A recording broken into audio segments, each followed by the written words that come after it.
नमस्कार दोस्तों, stock movers में आपका स्वागत है। दोस्तों, आप हमारे चैनल पे नए हैं तो हमारे चैनल को सब्सक्राइब एंड बेल आइकन को हिट जरूर कर लें। आज हम बात करेंगे श्री राम प्रॉपर्टीज़ के बारे में बात करेंगे दोस्तों, जो कि देखा जाए तो 100 रुपये के अंदर ये स्टॉक मिल रहा है। हो सकता है कि बहुत सारे इन्वेस्टर इस स्टॉक में निवेश किए हों। इस बेस पे दोस्तों कि अगला ये कंपनी जो है कि रियल इस्टेट का डीलैप बन सकता है या लोडा बिल्डर्स बन सकता है, तो क्या ये स्टॉक आगे फ्यूचर में अच्छा कर सकता है। बहुत सारे इन्वेस्टर ने इस स्टॉक को टॉप पे बाई किया है। बाई करके अभी देखा है तो स्टॉक मतलब कि देखिए उस टाइप का अभी तक रिटर्न बना के नहीं दिया है। हालांकि एक ऑवरेज आप कह सकते हैं कि कंपनी रिटर्न बना के दे रही है। तो इस स्टॉक में आगे करना क्या चाहिए, बाई करना चाहिए या नहीं करना चाहिए, जिन्होंने बाई किया उनको क्या करना चाहिए, जिससे रिटर्न में डिस्कस करूँगा। हम आगे श्री राम प्रॉपर्टीज़ के ऊपर जैसा कि आप देख सकते हैं, सबसे पहले अगर मैं इस कंपनी की बात करूं तो 90 रुपये के आसपास ये कंपनी ट्रेड हो रही है। आज की भी अगर मैं बात करूं तो स्टॉक ने एक फ्लैट कारोबार किया है। हालांकि ऐसा नहीं कंपनी ने फ्लैट कारोबार किया है, यहाँ पे स्टॉक में लगभग 2-2.5% के आसपास तेज़ी देखने को मिलती है। माफ़ करना, हाँ 1.5% के आसपास, 2% के आसपास तेज़ी देखने को मिलती है। उसके बाद स्टॉक में आप कह सकते गिरावट देखने को मिलती है। यहाँ पर अगर आप देखें तो लगभग वही 1.5% के आसपास स्टॉक में गिरावट देखने को मिलती है। यहाँ पर अगर मैं कंपनी की बात करूँ तो 5 दिन के अगर आप चार्ट को देखेंगे तो कंपनी फ्लैट है। 1 महीने के चार्ट को देखेंगे तो माइनस मतलब कि फ्लैट कहिए इसको। 6 महीने के चार्ट को देखेंगे, जैसा कि हमने आपसे बताया कि एक ऑरेंज लगभग 30% का कंपनी रिटर्न बना के दिया है। ईयर टू डेट में देखेंगे अगर तो 16% 17% डाउन है।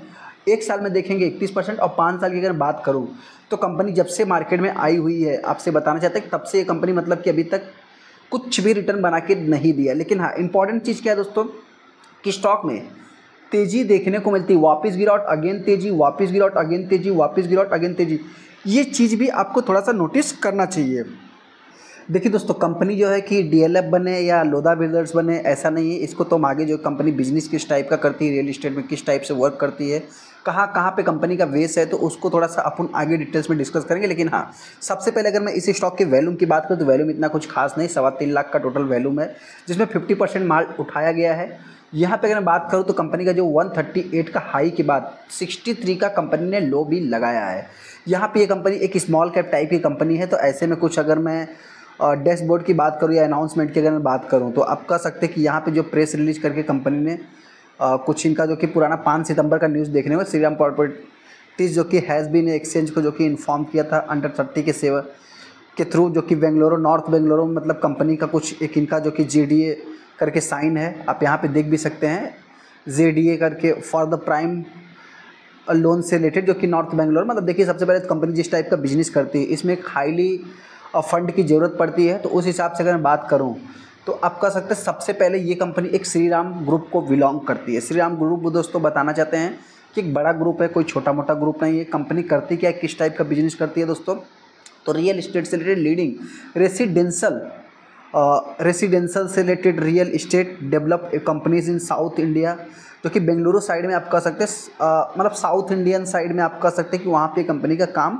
देखने को मिलता है। मोटा काम नहीं करती दोस्तों, इसमें देखा है तो अफोर्डेबल हाउसिंग भी कंपनी प्रोवाइड करती है। एक मीडियम मार्केट कंपनी कैप्चर करके रखती है। They are the also present in plotted की अगर बात करूँ तो जो कि company development, mid market, premium, luxury housing well as commercial, मतलब कि कंपनी ऐसा नहीं कि आपको एक ही कैटेगरीज में काम करती है। यहाँ पे लग्जरीज और आप कह सकते हैं कॉमर्शियल्स के लिए भी कंपनी काम करती है। यहाँ पे अगर मैं कंपनी की बात करूँ तो ऑपरेशन इन बेंगलोर में कंपनी का देखने को मिलता है, जो कि साउथ इंडिया आप कह सकते हैं साउथ में, विशाखापट्टनम में देखने को मिलता है, कोलकाता में भी देखने को मिलता है। मतलब कंपनी की अगर मैं बात करूँ चेन्नई साउथ वेस्ट की अगर मैं बात करूँ साउथ साइड में कंपनी का ज़्यादा से ज़्यादा पकड़ देखने को मिलता है। आप यहाँ पर देख भी सकते हैं, और चेन्नई, कोयम्बतूर, विशाखापट्टनम और भी आपको देखने को मिलेंगे। इसमें अगर देखा है तो कलकत्ता भी देखने को मिल रहा है।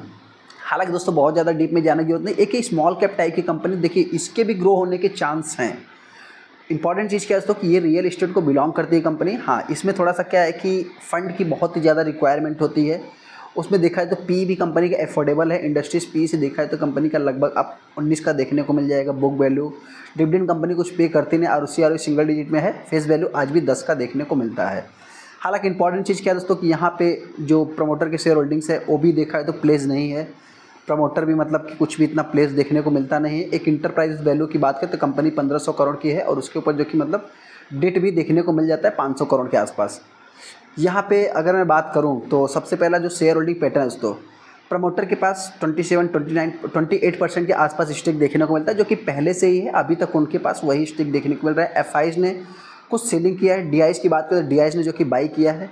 वहीं पे अगर मैं गवर्नमेंट की बात करूँ तो गवर्नमेंट के पास कुछ स्टेक है। बाकी बचा हुआ स्टेक दोस्तों आपसे हमने क्या बताया कि जैसे पब्लिक को क्या लगता है, रिटेल इन्वेस्टर को क्या लगता है कि अगला जो कि DLF बनेगा या लोधा बिल्डर्स बनेगा, माइक्रोटेक डेवलपर्स बनेगा। तो देखिए दोस्तों आपसे बताना चाहते हैं, हम माफ़ करना, माइक्रोटेक डेवलपर्स और लोधा बिल्डर्स एक ही है। तो देखिए दोस्तों ये छोटी कंपनी है, उतना बड़ा बनना मतलब कि कोई इजी काम नहीं है, क्योंकि उनकी अगर आप मार्केट कैप को देखेंगे, DLF का मार्केट कैप कितना है, लगभग 2 लाख करोड़ के आसपास देखें। DLF और लोधा बनना दोस्तों इतना इजी नहीं है, ये बहुत ही बड़ी कंपनी है और ये बहुत ही छोटी कंपनी है। मतलब आप कह सकते हैं मल्टीपल टाइम इसको डबल होना पड़ेगा तब जाके ऐसा हो सकता है। हालांकि दोस्तों इंपॉर्टेंट चीज़ यही है कि मतलब देखिए सबसे पहले तो बताना चाहते हैं कि अगर ये कंपनी कल को 1000 रुपये के टारगेट को भी अगर अचीव कर लेती है 1000 रुपये के प्राइस को, तो इसका जो मार्केट कैप है कितना होगा आप गैस कर सकते हो, लगभग 15,000 करोड़, 14,000, 13,000 करोड़ के आसपास देखने को मिलेगा। तो ये सब चीज़ें भी अपने को नोट करके चलना होता है। हाँ, इंपॉर्टेंट चीज़ अभी यही है दोस्तों, जो भी इस स्टॉक को बाई करना चाहते हैं, अगर आपको लगता है फ्यूचर में कंपनी अच्छा कर सकती है तो आप बहुत ही हैवी निवेश ना करें, आप धीरे धीरे मतलब कि एक्यूमुलेट करें, आगे बढ़े। ये भी कंपनी जस्ट अभी अभी मार्केट में आई हुई है। अगर इसके मैक्सिमम चार्ट पैटर्न को देखेंगे तो मतलब कंपनी 2021 में मार्केट में लिस्ट हुई है। ये बहुत ही ज़्यादा छोटी कंपनी है, तो बहुत ज़्यादा इसमें वॉलेटाइल देखने को मिलेगा।